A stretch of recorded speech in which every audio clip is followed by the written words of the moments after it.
So, out of fear, I will be avoiding speaking about the Canadians for sure.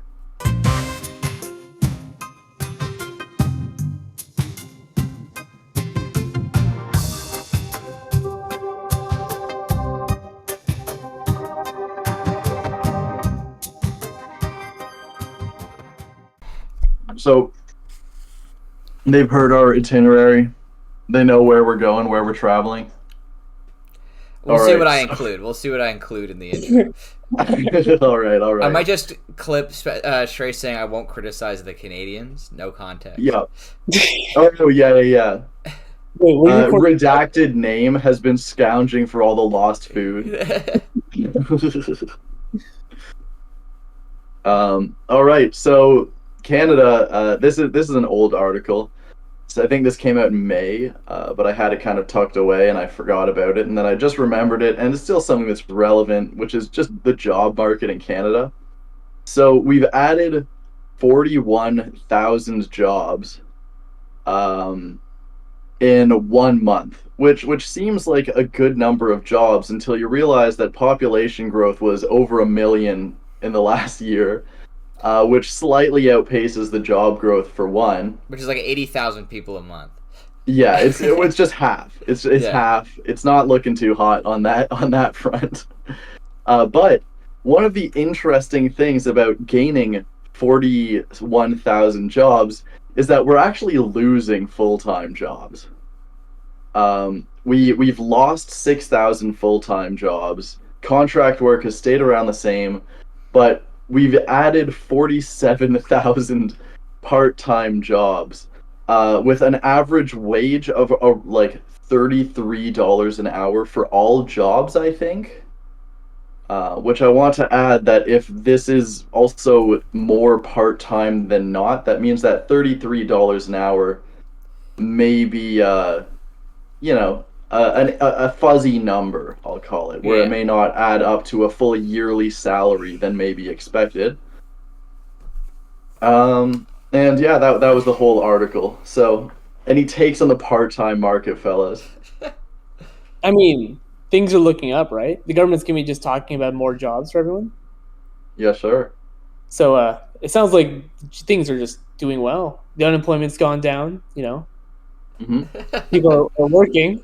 Maybe not Yeah, living. despite there being less job growth than people growth, the unemployment is down. I will say that the 1 million people is also, it's an interesting number because in most censuses, they don't usually include international student populations as part of that. Okay. And so I know, for example, the city of Mississauga in the last 2 or 3 years is the only big city in Canada to decrease in population officially. Ooh. But the housing market's been exploding here. It's not because people are breaking down houses.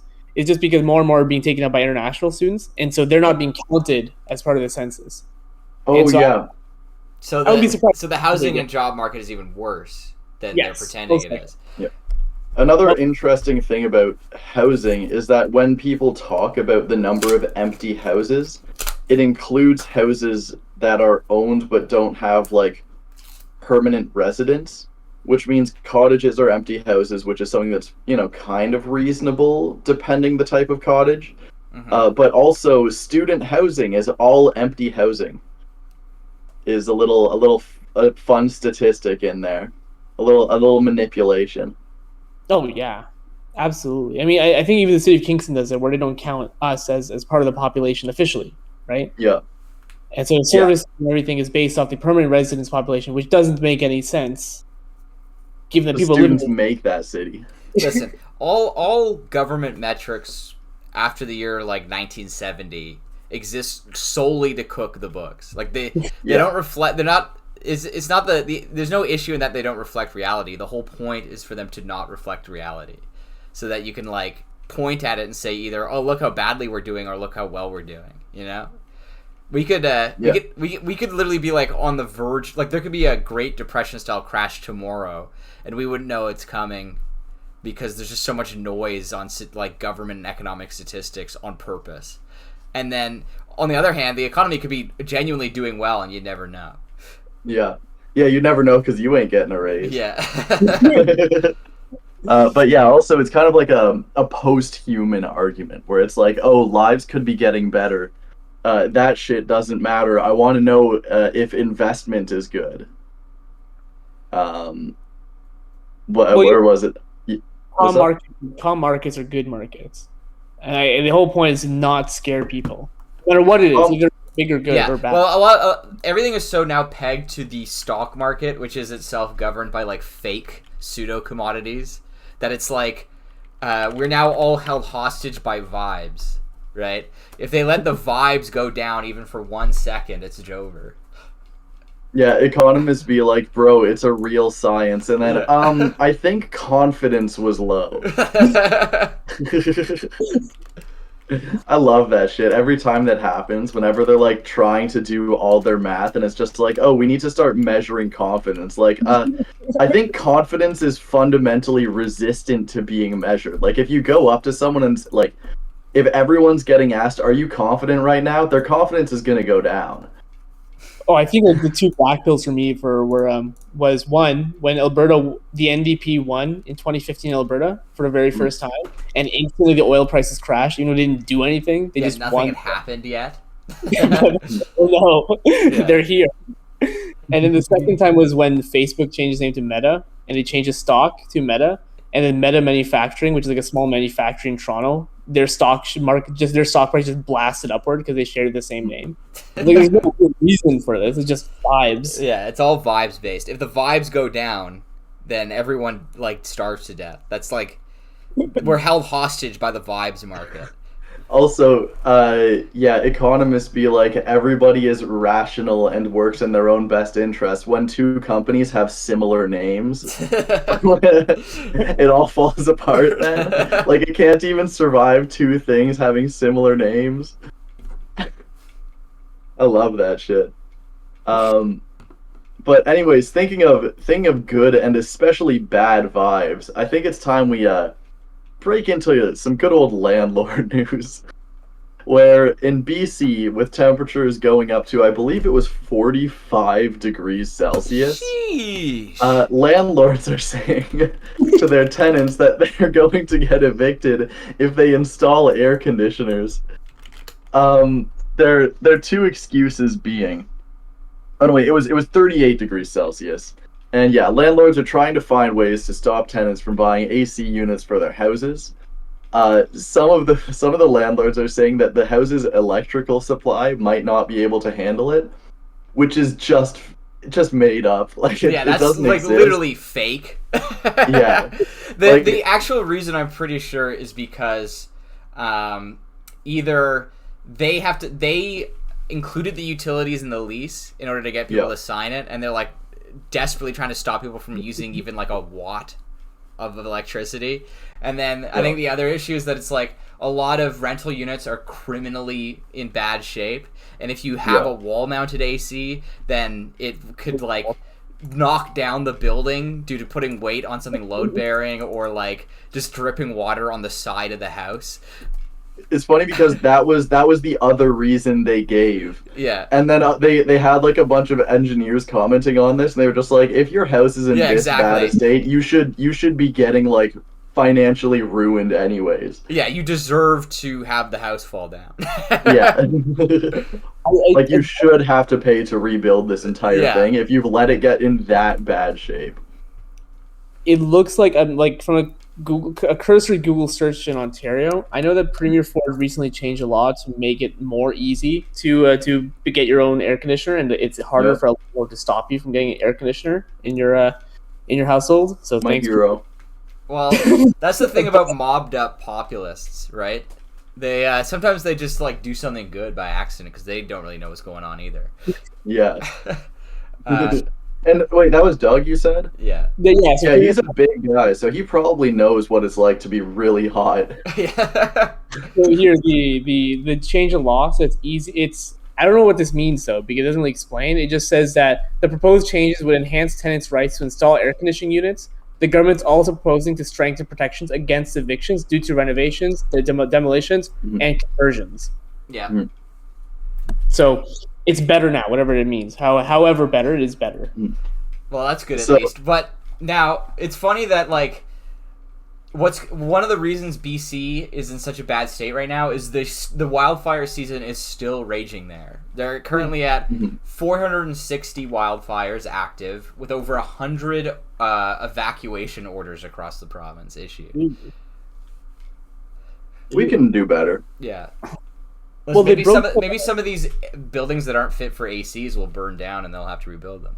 Yeah. Okay, let me hit you guys with a couple little things here. So one was the landlord said that the electrical supply would not be able to handle it. The tenant replied that the outlet is rated to 15 amps and the unit takes 9.5 amps, and he's used it for 3 years already. And then here is a good one. Yeah, so the union is saying like people are literally just going to die. Like you can't just survive 38 degrees Celsius for days on end. That's not healthy for you. But they were up against the CEO of Landlord BC, an advocacy group. Is literally just like, hey, I'm the president of bad guys. The CEO of racism has logged on. I can't imagine what it would be like to be the CEO of just like a Landlord BC. That shit rocks. I mean, I doubt that guy thinks what he's doing is wrong, right? Yeah. I think like a big part of I think a lot of landlords do genuinely believe that what they do is like not only right but noble. You know? Yeah. No, did you see the CBC interview where they brought tenants, people like tenants, rental tenants, as well as they brought landlords? Yes, Airbnb. I did see that. Yeah. And like the Airbnb landlords, like, this is good. It's good for society that we're giving this like these Airbnb units for people. And the other people are like, no, no, why? Hey guys, in this YouTube video, we're going to bring people who are abused in their marriage and have them have a conversation with their abusers. Yeah. Well, one of the fundamental like landlord arguments is that it's like, well, if we weren't renting out houses, then like no one, like what renters can't afford to buy a house, so they would be just homeless if we weren't renting out houses. It's like, if you didn't own every house, the price of houses would be like $40,000 or something, you know? Yeah. No, exactly. There's no real like legitimate moral argument for landlordry, and like even early capitalists recognize this, right? Like Adam Smith and David Ricardo both heavily condemned landlordry as a way to make money, and those are like capitalism's strongest shooters in the 1700s. Especially even because like building their own houses, right? Yeah. Most landlords are just buying out houses and renting them out. Yeah. even like new capitalists who are like cool, like Hajun Chang and stuff like that, even they are just like, some of this stuff is extremely suspicious at best, and just actively slaughtering people at worst. Yeah. So like, pick where you lie on that spectrum, and you know, if you throw a dart, you're probably not landing up in the good group. Yeah.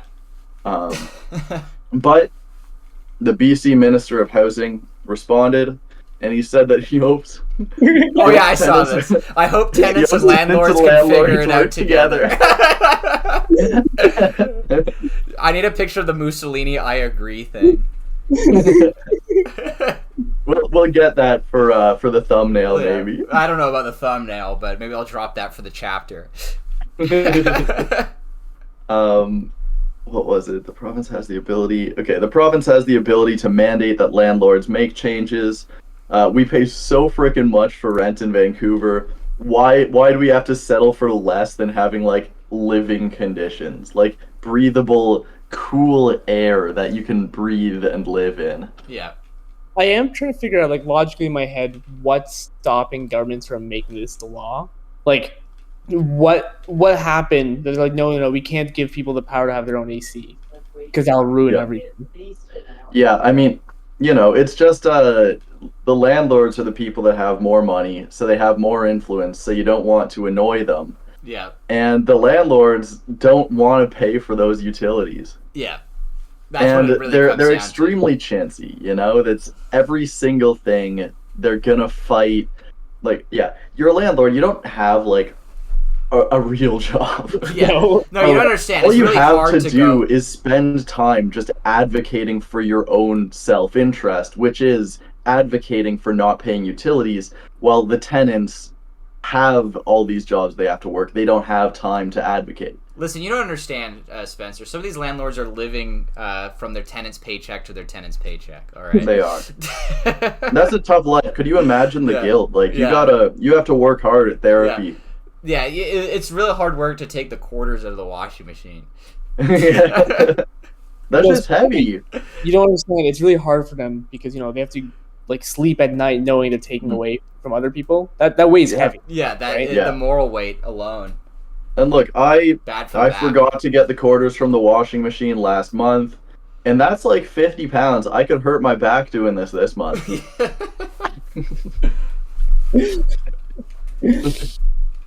Well, hopefully things get better in British Columbia. Are things well in the other parts of the country at least? Well, if you want to talk about are things well in other parts of British Columbia, this is a nice transition to our next article. And the answer is, for Indigenous women, it seems like no. So here we're going to talk about the Brady Road landfill protest. I don't where Columbia. What's up? Is this Alberta? No, this is Manitoba. This Manitoba? I forgot Manitoba existed, bruh. This is Manitoba. Okay. I'm just an idiot. Yeah. So I think I got this article after my BC landlord spree, and I just assumed it was in the same place. Because I was in I picked the BC section when I first started looking. I guess it was just recommended. But so I guess we are not going to other parts of BC. We are going to other parts of Canada. Indigenous women staying losing. It's been rough out there for quite a while. So essentially what happened was 4 Indigenous women were murdered. The person who murdered them appears to be in custody, which is like the one potential upside. But the bodies of the women were found in landfills. So, what do you do if the bodies were found in landfills? You find out what landfills they were at, and then you search them, correct? Well, the police decided, no, we know what landfills they're at, and we're not going to search for them. So one of these was, oh shoot, let me check all my notes. So one thing I wanted to note about this right off the bat was that I really enjoy the kind of business ontology, like business language of everything, where it's like, oh, okay, we're going to have Indigenous people as one group of stakeholders for this project. Yeah. And it's just like, I get it. I don't really know how I feel about that. Like, it's the jurification of detective and forensic work. No, put it on a ticket. Put it on a ticket. It's a user story now. Well, everything political has to be consumer-fied, right? Like every marketing speak has completely taken over all poly speak. Yeah. As I start to get to recording more theory book stuff, then maybe we'll hear some more about this soon. I think I said that last time as well. But yeah, the vibes of that just kind of give me ick, especially when it comes to like a long history of Indigenous women not having a good time, and them continuing not having a good time. It's just like, oh, you're just some stakeholders, but you know who the other stakeholders are? the people with more representation and power and all of that. So what are people doing about this? Protesters are blocking off the main entrance of a landfill to protest the police not searching for the missing Indigenous women. There are 2 bodies that have not been found. And the police believe they're in Prairie Green landfill. So as they blocked the main entrance of the landfill, they could have just gone around. There is another entrance open, but instead they shut down the whole landfill, which has now cost them, for not searching and deciding to shut down, an estimated $1.5 million. I feel like searching the landfill may have not only not blocked infrastructure, which they didn't need to block themselves, but also might have just been like, at this point, savings. And Just use that money to do the search. And on July 8th, they announced that they were just going to start arresting the protesters. The protesters responded by saying, "You know what? So be it. If it gets it might get our word out there better. We're just gonna do that." Did they stand down, the protesters? So the protesters said that they were going to leave an hour before, or the morning before, that they would be forced to leave. June 15th, they didn't. So they kept on keeping on and kept on blocking the landfill and have not been removed yet, as far as I know. I haven't checked for updates in the last few days. So they remain in place, and they got the injunction saying that they had to leave. They burned that shit. That's awesome. Now, the police's justification is that this is not a normal landfill site. This is a site where animal carcasses are deposited, where asbestos and other harmful chemicals are placed. Now, the Winnipeg Police does have a CBRN unit, so that shouldn't be an issue. I also want to say it's not just the I'm all for attacking the police specifically, but this seems to be the city saying no. City's not even refusing to give the orders. And I also think the province is refusing to give orders. The province had a press conference recently saying they're not going to order any kind of because the police can't just be like, there's chemicals in there. That's why their budget is so high, so they can have a CBRN unit and shit like that. Yeah. So if the police are going to get militarized, at least let us search landfills using your militarized equipment. Yeah. But, are the police saying no, or was it the local government that said no? It was the local government that looked like said no. So it was both Winnipeg as well as the province of Manitoba. Oh, Shrey got a phone call? Sorry. But yeah, the city of Winnipeg and the province of Manitoba, which said no. So the city says it needs to open the landfill. The landfill, again, could have just been open. They can just go around to the other entrance. That's not an issue. So that's the update so far for the Brady Road landfill. The Brady Road landfill protest. I saw a good chunk of articles on this and figured, this is actually we need to cover that. I figured this was just the police just deciding not to do their jobs, but why is the local government not aware that the Winnipeg police could go in with their very expensive equipment, or what? What is going on? I figure this is one of those things where it's just kind of like laziness, where they know they can get away with it.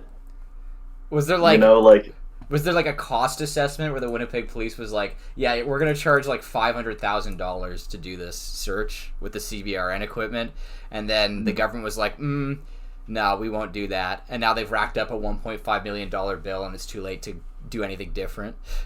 So if you take a look at the article I just said, so that's the Premier's official comments and why the Premier is refusing to search the landfill. Yeah. By the way, this is the most unpopular Premier in all of Canada. There's a who is this? Heather Stephenson. She's super unpopular in Manitoba.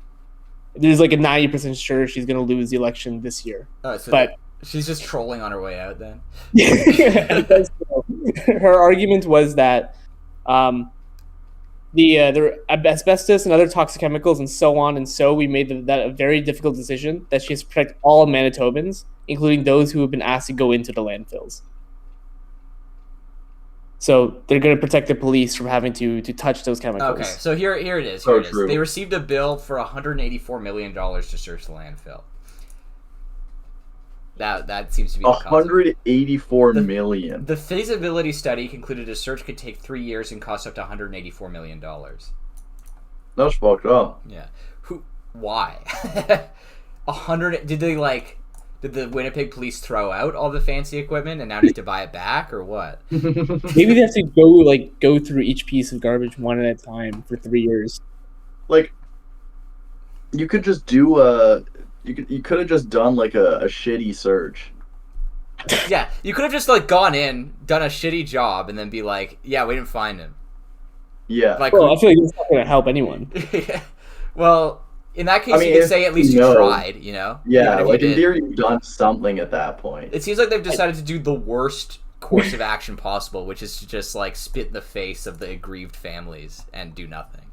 Yeah. Well, I also think there could be like a perspective issue where, for again the city, the indigenous people are a group of stakeholders, and they've already apprehended the killer, so the case is kind of done with.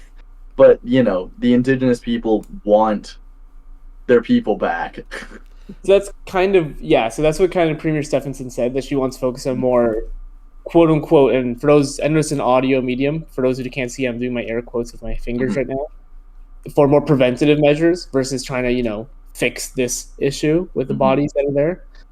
The UN has been called to look into the matter, so we'll see if they will do anything about it. That is honestly for $184 million, the UN can look into this matter. Yeah, that's almost a heartbreaking thing to hear. The indigenous people have appealed to the United Nations. I don't think anything's going to happen anytime soon. Yeah. So thinking of preventative measures, as someone who hasn't done it, I wonder what happens if we look into the preventative measures. Shrey, do you know if there's anything there, or is that for another episode? Oh, I have not looked into the Manitoban Indigenous one. I do know that there is still a lot of reckoning. I know Winnipeg was one of the most racist cities across all of Canada due to the high numbers of Indigenous abuse within the city. Mm-hmm. And Starlight Tours are still talked about, as well as the do you know about the female sterilization case? Yeah. Mm-hmm. So that's still, for those who don't know, a couple of years ago, it was a report came out, an official report stating that female Indigenous women were still being sterilized without their consent by doctors, and this practice was most recently seen in 2018 across the prairies. And the report came out in 2018, so there's a very good chance it's still happening, and there's more updates to it. I know that there's some work around that. I don't know what's exactly happening. This is one of my favorite things about whenever people comment and they're like, oh, we need to stop focusing on racism of the past. And it's like, bruh, the past, like 5 years ago, like a report from 5 years ago, or when people talk about like, especially like police brutality and stuff like that, or like racism in police forces, things to the past, and it's like a report came out 2 months ago. Like, is that how past are we talking? Do you know the unfortunate story of Starlight Tours? Yeah, but pretty famous story, I think. For the pod, let's let some people know. So the Starlight Tours is a bunch of quote unquote tours that happened from the 70s until at least I think it's 2005 was the most recent one, where basically if an Indigenous person who is very drunk has been caught by the police or just loitering or doing anything which is slightly illegal, the police would catch them, pick them up into their police cars, and then go out like 10 kilometers out of the city, kick them out of the police car, and then drive back, usually at night. And this generally happens during the winter, where the Indigenous person would then die of hypothermia and cold on the walk back into the city. This has been caught many, many times. Officially, no one has been charged or arrested for the Starlight Tours. And we knew a lot about it because we just found random Indigenous people suddenly, for some reason, outside the city dead. The most famous example was in 2001, where an Indigenous person was caught, kicked out 10 kilometers outside the city, and they walked back, and it was super lucky. They got into a convenience store just before they succumbed from the cold. And in that convenience store, they told the entire story to someone, and the information was finally released to the public. Unfortunately, the article came out on September 10th, 2001. And so the story then got lost instantly. There are a bunch of stories that came out on September 10th, 2001 that got lost immediately the next day. I think there was one where the US had lost several $1 trillion or something the day before 9/11. Really? Yeah, let me see if I can find this. US lost trillions September 10th. I mean, it's easy to see why there's so many conspiracy theories, eh? Pentagon did not report trillions of dollars missing the day before 9/11. $2.3 trillion missing from Pentagon appropriations, September 10th, 2001. Yeah. But that's the stories of Starlight Tours, and it's still an ongoing investigation. So we'll see what happens.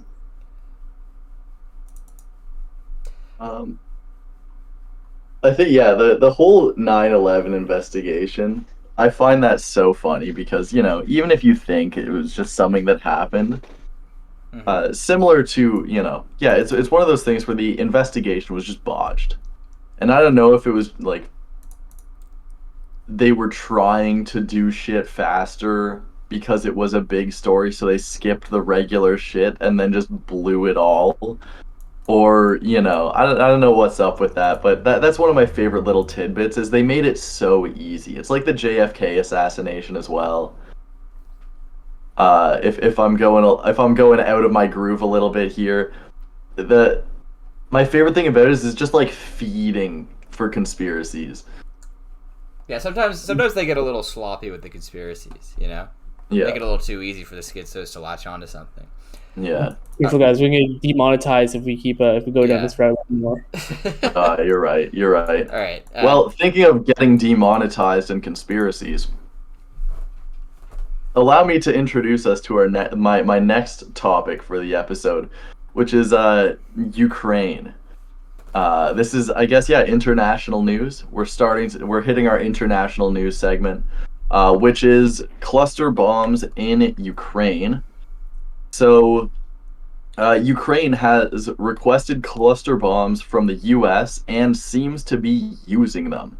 I believe the U.S. last officially used cluster bombs in 2000, early 2000s. It's like 2001, 3, something like that. And then there was one incident where a single one was dropped in 2009, I believe it was. That was stopped pretty quick. Doesn't deployment of cluster bombs violate the Ottawa Treaty of Anti-Personnel Landmine Prohibition? No, but Shrey knows this as someone who's a big fan of cluster bombs. As someone who uses them regularly. Also, as of 10 minutes ago, the news is released that Ukraine is using cluster bombs. So, actually, the U.S. is not a signatory to the Ottawa Treaty, so it's irrelevant. U.S. isn't, Russia isn't as well. But Ukraine is. Ukraine is. Yeah. And now, 200 countries are. 164. Russia doesn't care about the Ottawa Treaty. The U.S. doesn't. Ukraine is. Now, technically, cluster bombs don't count underneath it. However, cluster bombs do count underneath the 2008 UN protocol, which does condemn cluster bombs. Unfortunately, Ukraine did not sign that one. So the Ottawa Treaty only does does landmines. So Ukraine can't use landmines, but they can use cluster bombs technically. Now I know. Okay, so the rest of NATO is kind of mad about the cluster bomb affair because most NATO countries are signatories to the anti-cluster bomb laws. Okay, so Ukraine, I guess, is officially now using cluster bombs. It seemed that during their offensive, Russia was using cluster bombs. And essentially what cluster bombs do is, it's funny you mentioned landmines, this is a quote from an article, they plant a ton of random landmines everywhere. And those landmines will stick around for as long as it takes. Like 160, I think you said, countries have called for them to get banned, and the U.S. ain't doing it because, military-industrial complex go burr. They're like a big, I'll say, bang for your buck weapon in terms of just sheer amount of force. You can carpet bomb, you don't really have to aim at anything too much, and it will put explosives everywhere and deal some damage. So their use seems to kind of I don't know how much I agree with this statement, but it was in the article that a lot of people seem to be disappointed with the pace of the offensive, or the counteroffensive, I should say. And cluster bombs seem to kind of line up with that disappointment, where it's like, we want more, bigger news now. We need the constant news cycle feeding us more. Wars can't just go on for 100 years. They need to be won in 3 weeks, or else I'll lose interest. So the question is kind of, the counteroffensive seems to be doing less than people may have expected. But using cluster bombs is effectively sacrificing the lives of civilians in the future to have a larger display of power now. So, that's a tough gig. Now, I don't know if any of us follow the actual on the ground. What the fuck is going on in Ukraine? Like, from what I recall, the point of cluster bombs is largely to crater runways. Is the Ukraine even capable of like contesting airspace like that these days? Sorry, what do you mean? Like a plane? Like, so you would drop a cluster bomb onto a runway, and it would pepper the runway with these bomblets. And some of them would either explode, which would make the runway now uneven and thus unfit for takeoffs, or it would leave these landmine things, so any planes trying to take off would just explode. I don't think I mean, as far as I'm seeing, they're not using it for that purpose. They're just using it as... So what are they? They're using it as a general offensive tool from what I inferred from the article. It didn't necessarily tell me their strategy, but we'll come back to knowing about anything there soon. But to push back a little bit on you, Spencer, if Russia's using it, I mean, I guess Ukraine doesn't need to use it, but what, like, the war is already, why hamstring yourself further against a big enemy? Well, just because the enemy is doing war crimes doesn't mean you should do war crimes, right? There's method number one. But, okay, so there's also the idea that using cluster bombs, they're incredibly unreliable. Russia, first thing to note on the war crimes thing was everyone was condemning Russia of war crimes for using cluster bombs during their offensive, and now during the counteroffensive, it's a little quiet on that front. It's our turn. So don't mention it too much now. So the official failure rate for cluster bombs is 2.4% from the government, but according to military numbers, it's 14%. And it can go up to 40, depending on how old the bomb is. Yeah, the bombs are old. We're using actually expired cluster bombs. So these bombs predominantly came from the Iraq War, where the U.S. used it in Iraq. It's the same like the desert bombs. Yes, and I believe... Well, I guess I don't know the exact source, but I that was kind of mentioned. And what the U.S. said was they put a bill through there was a big push in the House to completely stop the use of cluster bombs in the U.S. By Jacobs and Omar, and it gained a lot of support and looked like it was going to win.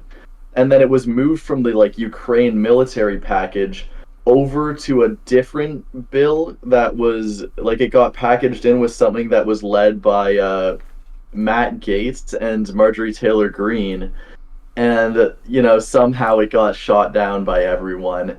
So the idea of not using cluster bombs, despite having huge support for it, was eliminated through the political game. Omnibus, right? So what they managed to push through, though, was saying that cluster bombs have to be used with replacement. So to use a cluster bomb, you need to be able to replace the current stock of cluster bombs. The current stock of cluster bombs being expired means we're winding this up for at least a while more. Which is about as pro cluster bomb in the future. It's not even, we'll deplete our stocks and be done with it. It's we want to keep using cluster bombs. During the Iraq War, they were called, essentially just in terms of military strategy, they were just considered losers. The dud rate was so high that you would essentially have to, push an offensive through your own minefields, where you had no control over where any of the mines were placed. Which means that if you're using them beyond being a war crime, you now just are attacking into your own random minefields. So it's possible that they might kill more Ukrainians than Russians with their use. They're not a good military weapon. They're just cheap to make and can cause a lot of destruction. So what's the point of them then? Why sell them or why buy them? Well, I'm guessing it's just that they're really cheap to produce and they're really easy to produce, and they can cause a lot of damage. Yeah, also, they do, if the U.S. has a stock of them, you might as well deplete that stock and send it somewhere. And then, also, they do have, technical use cases that they are well-suited towards that other bombs aren't. Like, just looking at the Wikipedia page, they're particularly suited for electrical warfare, where you deploy them to take down power lines.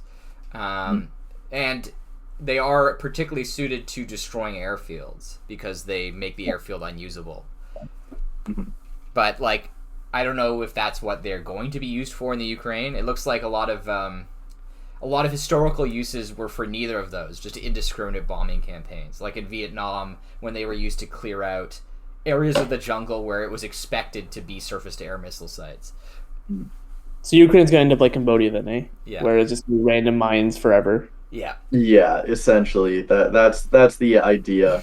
And also, like, beyond military strategy, the whole kind of moral responsibility where if we're supposed to be the West, the good guys, should we be using bombs that we ourselves consider to be war crimes? As well as, like, if we see Ukraine as the good guys, that doesn't mean we have to do everything for them. Like, we can say, hey, we're not going to give you cluster bombs, but other tools you can have.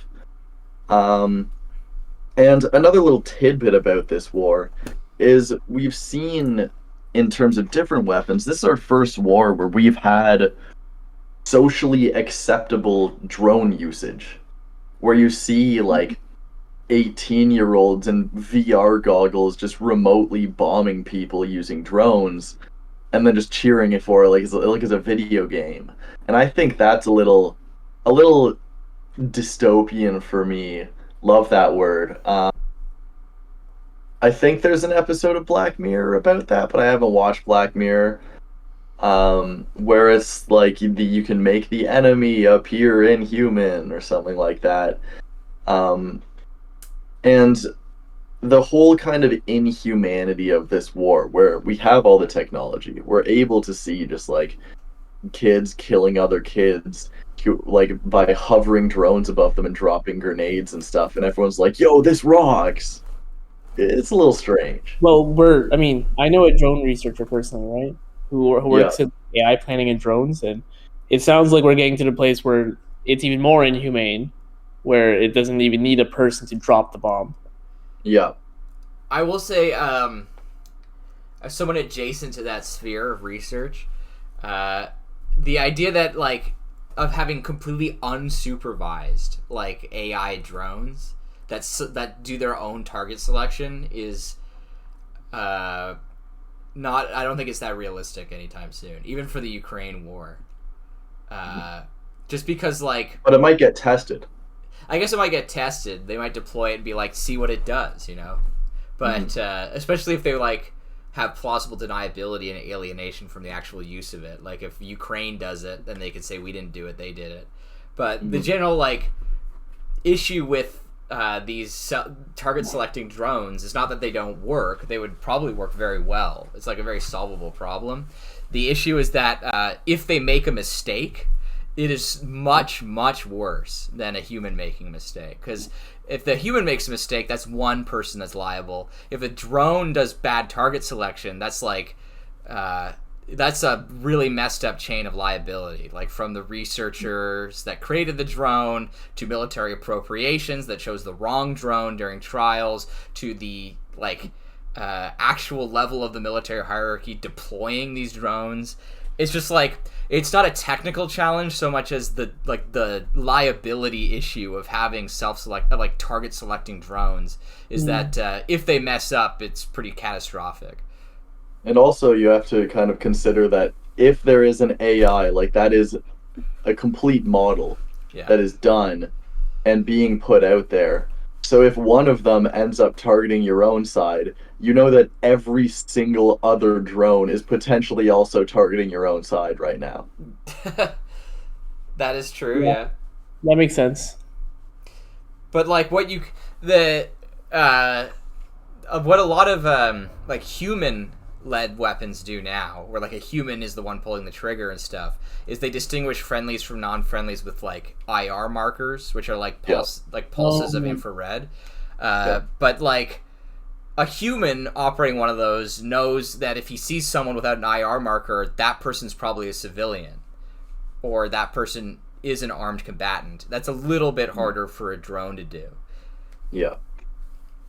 Even if it is especially in possible. bad conditions. Yeah, even if it is technically possible and solvable, it is like something that they probably don't want to risk doing anytime soon.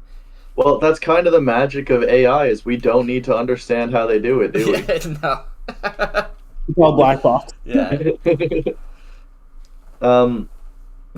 So this, I think, marks a turn in the war, for at least people who are paying a lot of attention to it, where before, or another turn, I'll say, where before the war, Zelensky was generally seen as, not the greatest. There were a lot of questions of fascism growing and stuff like that. And then the war happened and he became the good guy in the face of Putin, who is the bad guy. And so that's something that happened.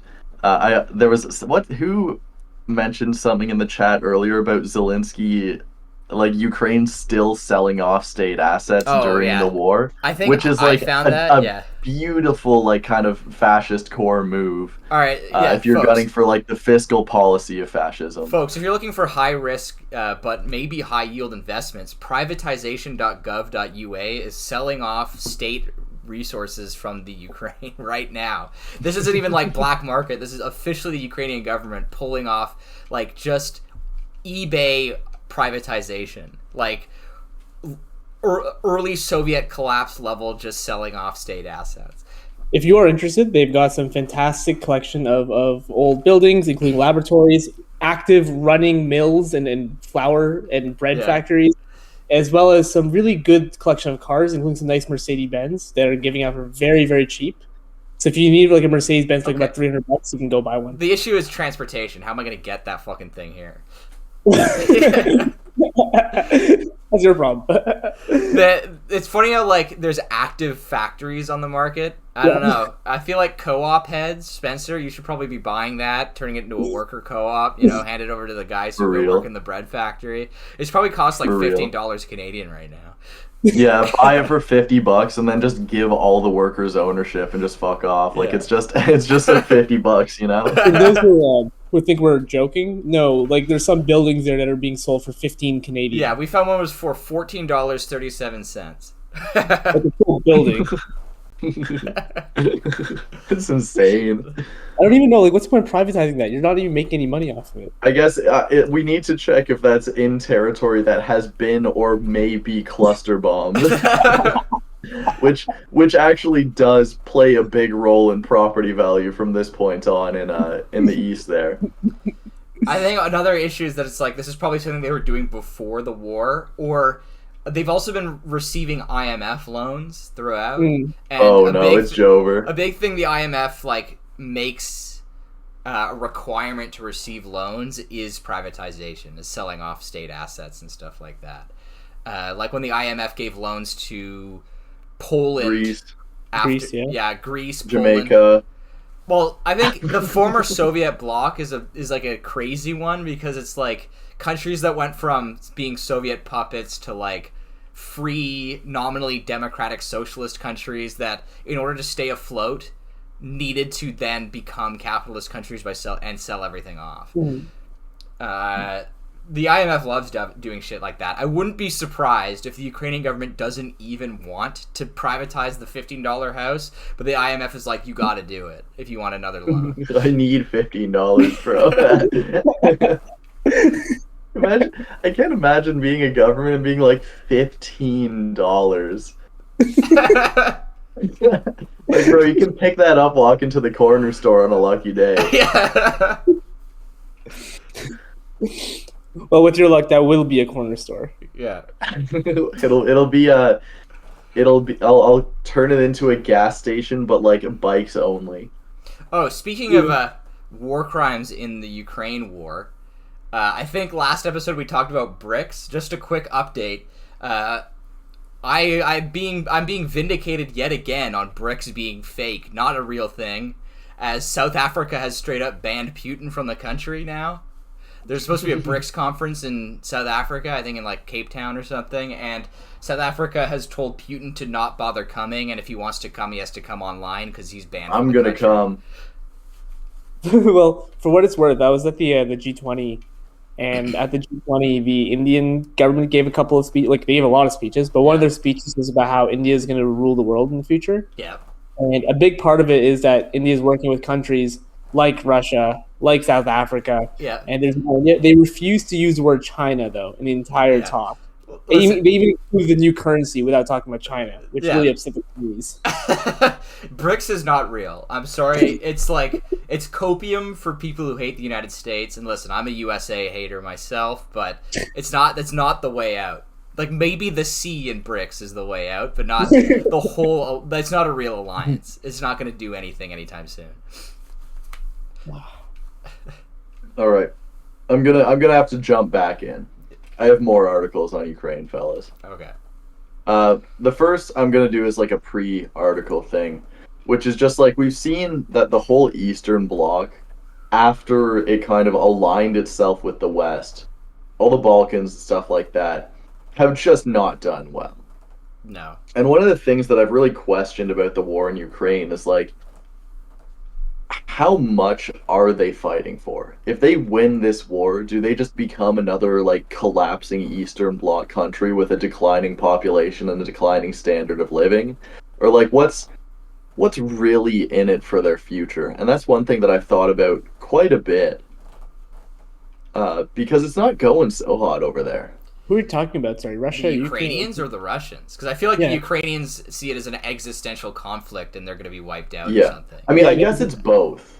Like Ukraine wins, beats over Russia. Now they're left with like IMF loans, and I believe it would just be a similar position to like any of those countries over there, which are not doing too hot. Yeah, but if they lose, they're stuck with Russia, which is also not great. Yeah. Well, I don't think they wanted the war. Yeah, I will say it's like if you take the stance of NATO is to blame for the Ukraine war, it's still not like Ukraine's fault. Yeah. Yeah. I wasn't trying to. Yeah. I think for like soldiers on the ground for Ukraine, they probably see it as like defending their home. Yeah, defending their way of life and ethnic identity, and then what I guess that's why. I mean, both sides have now resorted to just fully conscript armies, but I feel like Russia had to go that route first because there's way less in it for Russians, right? What are they fighting for? Like Russia's right to have a sphere of influence in Eastern Europe? That's like such an amorphous and stupid thing to fight for. Yeah, Russia. I mean, look, Russia's a big bully, and sometimes they just need to be kicked in the teeth. I think that's the. Like, I don't think Ukraine really has any blame for this war. At least I can't really see any. Oh, yeah. I wasn't really gunning for blame. I was just kind of like, what's the long game here kind of thing. I feel like it's a rock and a hard place because it's like... It is, if you're like maybe if you're like Zelensky, there's dollar signs in your eyes because, you're getting fucking a cushy yacht out of winning the war from the IMF loan department or whatever. But for Ukrainians on the ground, it's probably a rock and a hard place between being like a Western IMF constant economic spiral or just straight up ceasing to be a national identity. Yeah. Damn, that's a tough gig. Yeah. Well, I've seen a few pictures of Zelensky, and let me tell you, there ain't stars in that guy's eyes right now. Yeah. That guy looks sad. It's not going well over there. That guy looks really sad. Well, he's a wartime president, and not everyone is like Macron, who can be a wartime president and be happy. The Macron-Zelensky pictures might be one of the most insane things to come out of the Ukraine war.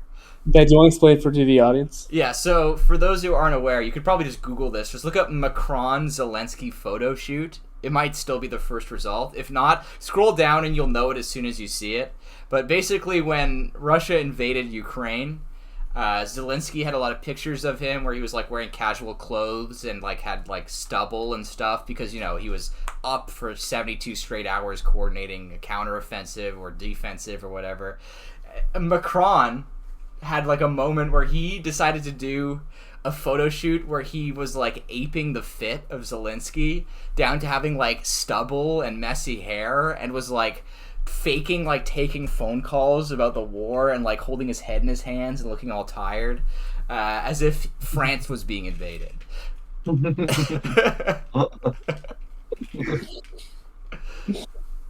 Macron's hysterical.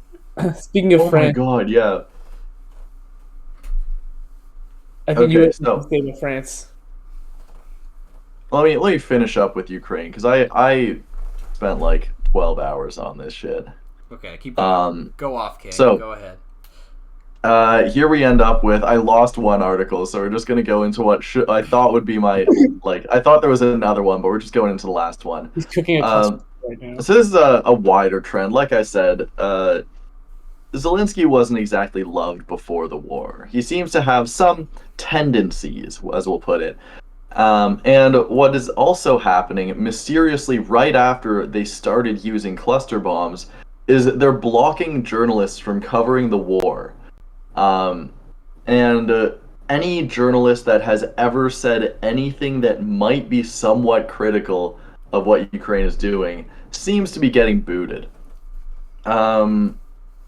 So at the start of the war, they were generally the kind of pro-journalist, get all the information out there. But like I kind of mentioned earlier, it seems like we're at the point of the war where it's like, okay, you had your time to do the war crimes, now it's our turn to do the war crimes. And there needs to be less eyes if you're going to do that, because you need to keep support of the West, because that's your weapons, that is your funding for the war, and all of that. So journalists are generally able to cover war on the front lines, but there are like these really arbitrary restrictions that are popping in right now, which are, the journalists are generally saying it's to an obscenely authoritarian degree. I haven't read all the restrictions, so I'll just use that as a quote. And yeah, so most armies, what they do is they have kind of an embed system. Journalists will go out and they kind of pair up with a group of soldiers and they record in some way to report on anything like that. Ukraine doesn't have this system. So information is really weird. Journalists just kind of go out and they try to capture what they can capture. And while in theory it looks like you're keeping the military secrets and the operations that you're doing on the front line, it means that there's no real way to check if what you're doing is supposed to be kept secret. It's kind of like cities offering drug testing, it's like, oh, okay, there's something like, how do I say, you test the drugs and it's like, okay, at least we're not going to have people overdosing. This one, it's like, oh, okay, you're not supposed to be recording that, but now you're just sending random information back instead of sending information back that won't spoil anything. So yeah, it's just a big gray area. And overall, there's kind of a lot of things that are wearing away at democracy in specific. One thing that happened is journalists are starting to be labeled as like Russian sympathizers without any specific justification cited while they're in Ukrainian military bases, which is a tough spot to be in and has to make you sweat a little bit. And what journalists are essentially doing is they have to make a decision of whether they're going to do like everything for Ukraine and only cover pro-Ukraine things without ever questioning it, or are they not going to cover anything at all? Which, for the state of journalism, that's not the state you want to be. I don't know what standard wartime procedure is. Here they list the embed system. I haven't followed any active wars before, so there you go. Yeah, I mean, I don't really know what to say about that, other than like a lot of I think Ukraine versus Russia might be one of the world's first psyop wars. Like, or like the psyop sphere is one of the main spheres of combat beyond like the actual fighting and dying on the field. There's like so much effort and investment that has gone into signaling and counter signaling and trolling and counter trolling from like not just for like from the Russians but also from the United States and like from Ukraine. There's it's impossible that this might be one of the first wars where it is truly impossible to know what the fuck is going on. You remember the atomic the bomb, the nuclear bomb? Yes, the Zaporizhia power plant incident. That was I was sweating for that one. That was the most psyoped like event in the war so far. You had like both sides claiming the other was about to blow it up, and like people claiming that it would cause a nuclear war or that like the US was going to blow it up. It's hard to tell who's psyoping who and if you're getting psyoped when studying this conflict. For those who don't know, Zaporizhzhia has a massive nuclear facility. I think it's the biggest in Europe or something like that. It is the biggest in Europe. Yeah. And so the Ukrainian presidents released a video saying the Russians are planning to blow it up and use this as and blame the Ukrainians and use this as an excuse to attack Ukraine harder and use nuclear bombs on Ukraine. In the meanwhile, Russia was releasing a video saying Ukraine was going to blow this up and use this as an excuse for the Americans to nuclear bomb Russia. Both sides. You also had screenshots of people from 4chan with like badges saying that they worked for the American military, saying that America was going to blow it up. Yeah. And it's like, you truly had no idea what was going on. Same with the Wagner coup. Where it was just like 36 straight hours of pure psyop energy. Yeah, just nothing happened. No one knew anything that was happening, but everyone was extremely confident that they did. And nothing did happen. Now, users of Reddit will remember when Reddit released a list of cities by engagement with the platform, and the leading city by far was Eglin Air Force Base, which is like the headquarters of the American like PSYOP Corps of the Army. Listen, you're not immune to getting PSYOP if you're listening to this.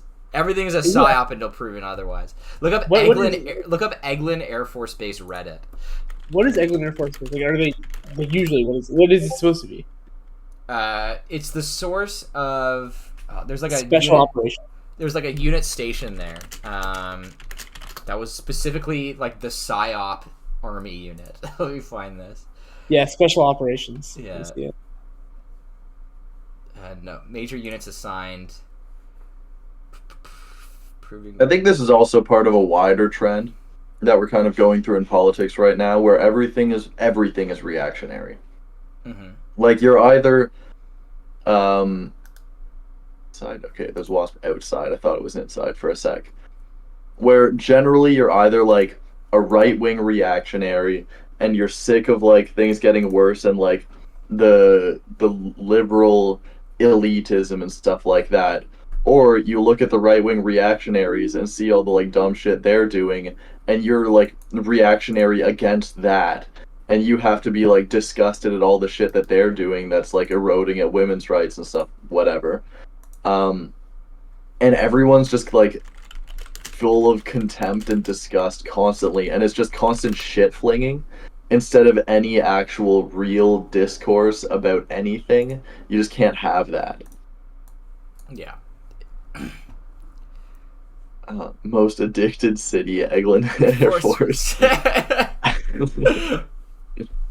Yeah, I'm also convinced at this point, like, before I quit Reddit, one thing that I noted was I would go on the front page or whatever, and I would constantly see posts from seemingly regular people, and the post would just happen to have a giant Burger King logo in the middle or something, and then all the comments would be talking about how the Burger King logo is funny, and I was like, I'm not buying it.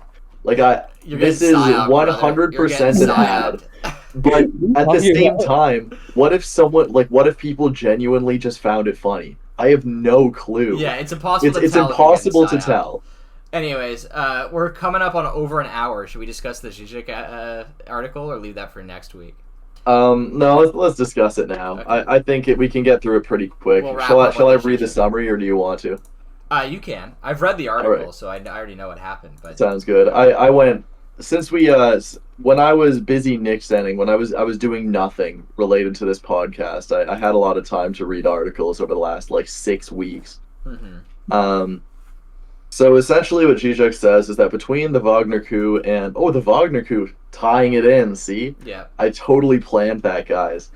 Between the Wagner coup and the French riots, those are two major events in the news over the last little bit, kind of pertaining to military and the police, where the military and the police have started to threaten their own governments, where usually they are the ones that hold the line of their governments against anything. So another point he makes is that protests are damaging infrastructure, which hurts regular people, which mean that regular people will always just get annoyed and then not support it, because most people just want to grill, for God's sake. They don't want to think politically anymore. Yeah. So anything you do to get in the way of them makes you the bad guy, and they'll be anti you. So what he says is that the left needs to adopt. Now I'm going to put a big bold on these next two words: the slogan of law and order. Offering a more consistent status quo to liberals, but acknowledging the actual causes of the chaos while they do it. Clearly, the current status quo keeps breaking down, and it would be more lawful and orderly if it didn't constantly break down, which it will if we keep this up. Some of those are my own words, my interpretation of it. Mm-hmm. And then kind of leaves off by saying the fact that the left constantly defends everything done in riots pushes liberals who don't want any disruption to the right. And we know other people have said this, where it's like MLK talking about how the white liberal is the biggest enemy, more so than the racist conservative, because there are only a few racist conservatives that are really annoying, but the white liberals stop you from being able to actually do anything while adopting your movement for you, and then neutering your movement. So Bennett, what did you kind of take out of this? I mean, my main takeaway was that it's he's right in the sense that it's we've known for a long time that propaganda of the deed, where you just go out and cause damage, you go out and blow stuff up, you bomb buildings or knock stuff down, it's not actually an effective means of political outreach. It doesn't actually get people on your side, right? I think the reason in 2020 why the BLM riots were so successful, or not successful in achieving any meaningful goals, but in accumulating widespread support, was because the instigation was an egregious event caught on video. So everyone was already on the side of the riot. So then when the riot broke out, sure, it alienated some liberals or whatever, but for the most part, people understood why it was happening and supported it. But in other cases, I think there's an assumption that people supported the BLM riot after seeing the riot rather than before the riots occurred, right?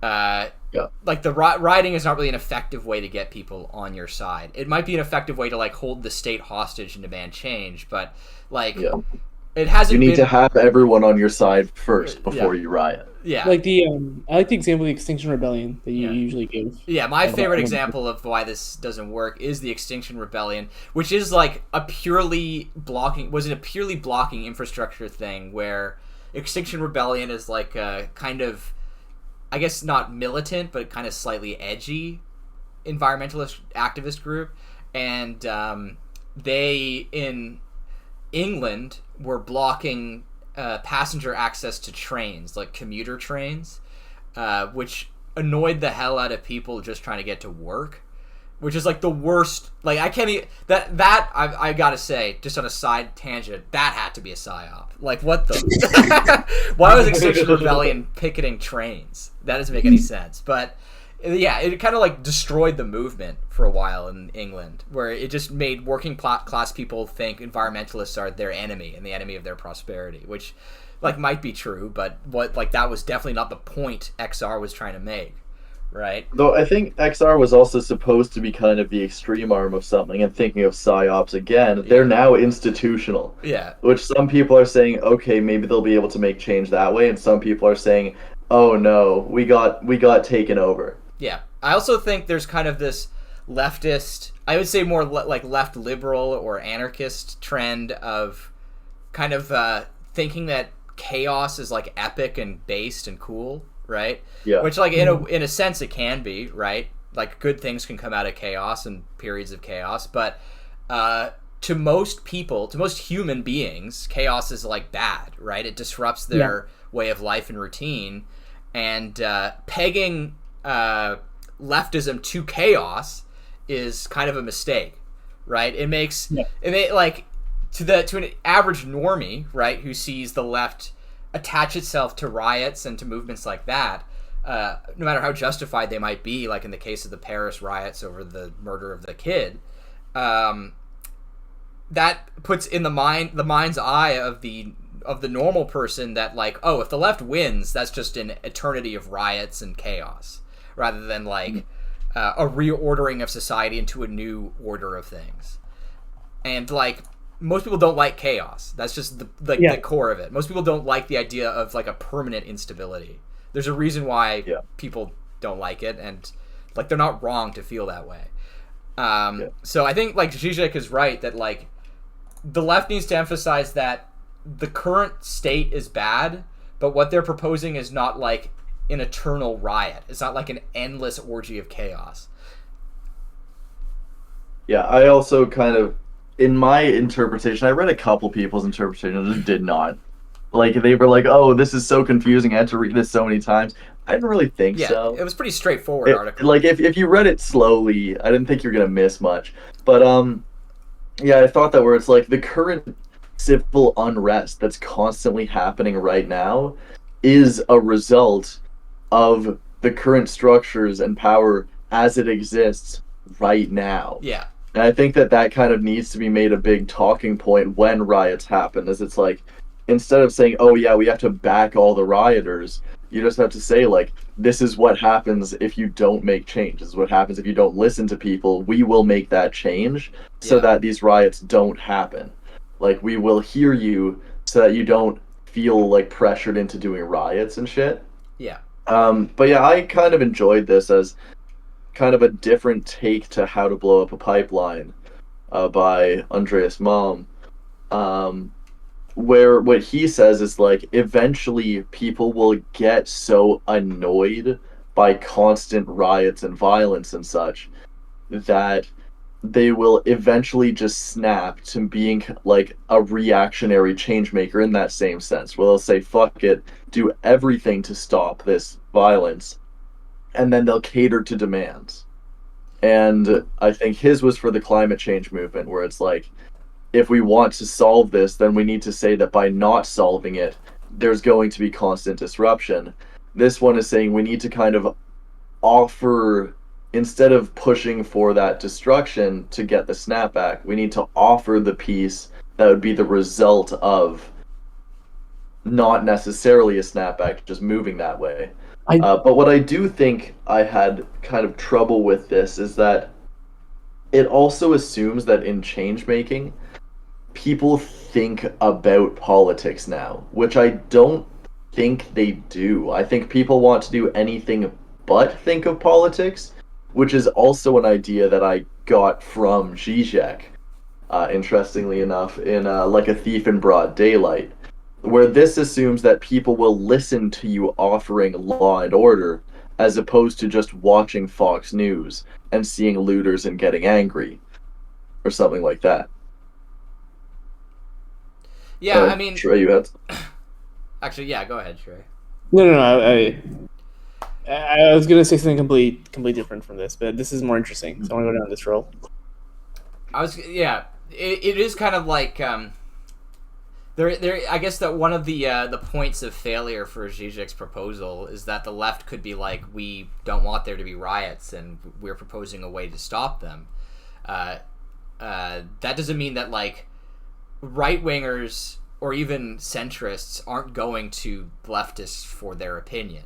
They have their opinion of leftists prepackaged and sold to them by whatever they're being psyoped by at that time. Yeah, whatever private media institution that has a lot to lose for leftists winning. But they don't matter, right? Isn't the whole point is that the people who matter are the ones who are not thinking too much about politics, and not the ones who have prepackaged views of the left or of the right, for that matter? But those people who have, like, don't have prepackaged views, I guess they aren't gonna seek out the leftist answer to something either. What they want is for things to stop happening, right? Like, at the fundamental level, what they want there to be no riots, but they also don't want the cause of riots to be solved. They don't want any disruption of the status quo, or if they do, they want it to be minimal and not something that they will ever notice occurring even in the periphery of their vision.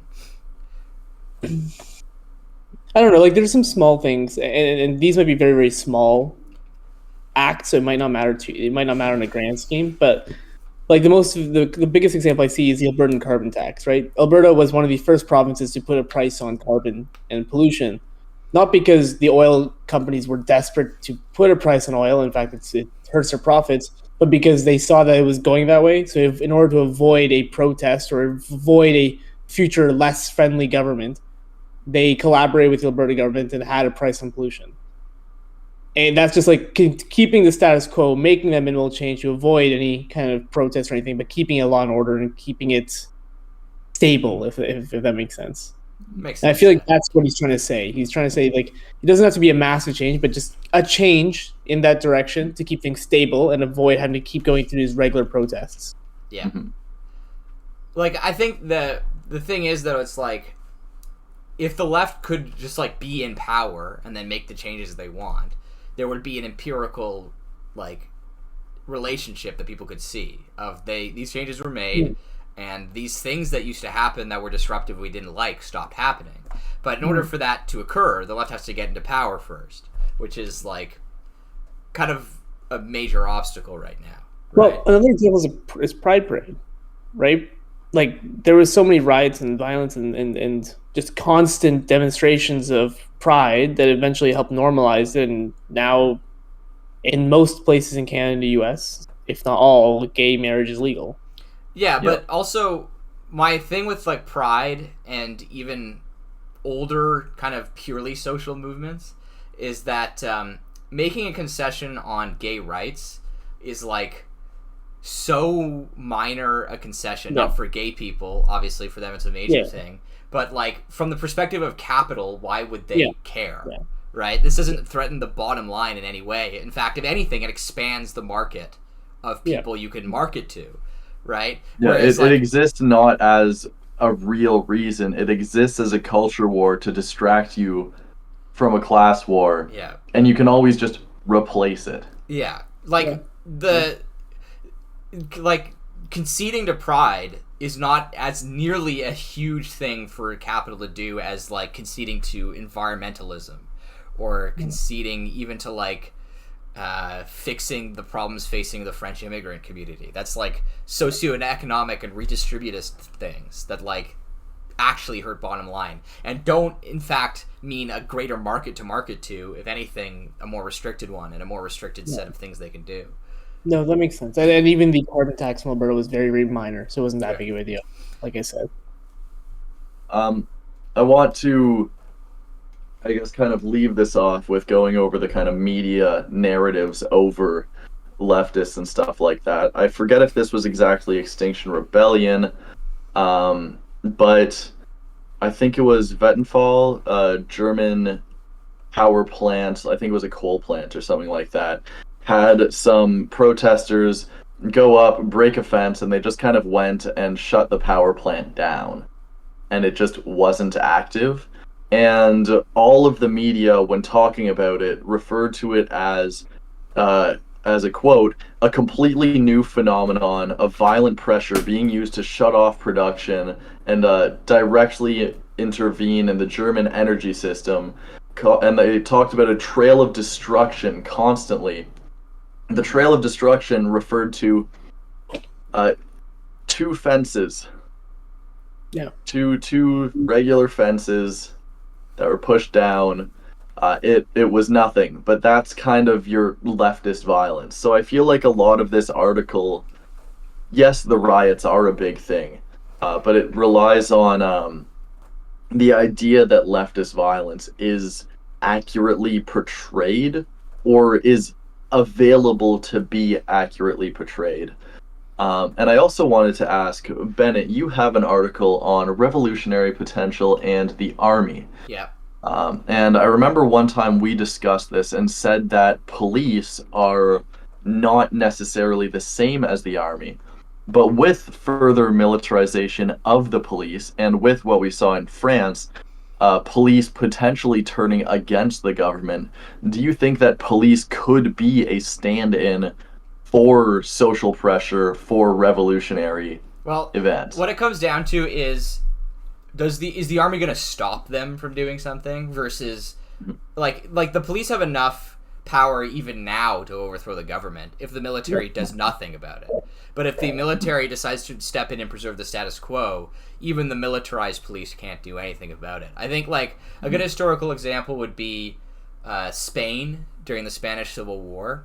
The general split was the army almost entirely went to the fascists, but the police went to the left-wing side. Yeah. And when the police ended up fighting the army, they just got like obliterated, right? Because it's the army. Like the level of training, the barrier to entry, and like the quality of equipment is just way higher, right? Yeah. Like if like the police could overthrow the government if the army didn't get in their way, but if the army gets in their way, there's nothing they can do. They could certainly make everyone's lives much worse by triggering a civil war, but that doesn't mean that they're going to win. Mm-hmm. And I guess one of the big things is like if you want to stop a revolution, you need to have the police and the army on your side, generally, to stop any kind of uprising from causing any real damage to your system. And I feel like one thing that might happen is that they'll stop.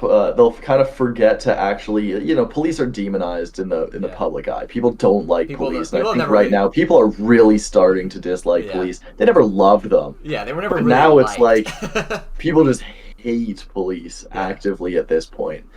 And I feel like one thing that might happen is that in putting all of the surpluses into the police budget, they'll forget to pay the actual police. And they're just going to start squishing wages there. And the police will just be angry at the government and just have all this military equipment. And I think that would be funny. One obstacle to that, though, is that like the police have legitimately one of the strongest public sector unions of any public sector job, both in the U.S. and Canada. Yeah. So I think they might actually be immune to wage pressure. It would have to be really stupid, but it would also be very neoliberal of the government to cut police wages. Like that is such a bad idea. Like it would just make too much sense. Yeah. They can't cut the nurses' wages anymore. We need somewhere else. The last frontier of privatization is the police. All right, we're almost at an hour 25, so we'll cut it there. Nice. A good long episode. I did a lot of reading for this one since we had an extra week, so I think that worked out. A long episode to make up for the lack of episode last week, but and we didn't even get to our funny article. If we're still recording, guys, get ready. We're gonna be talking about Fortnite. Okay, well, see you next week, folks. Bye.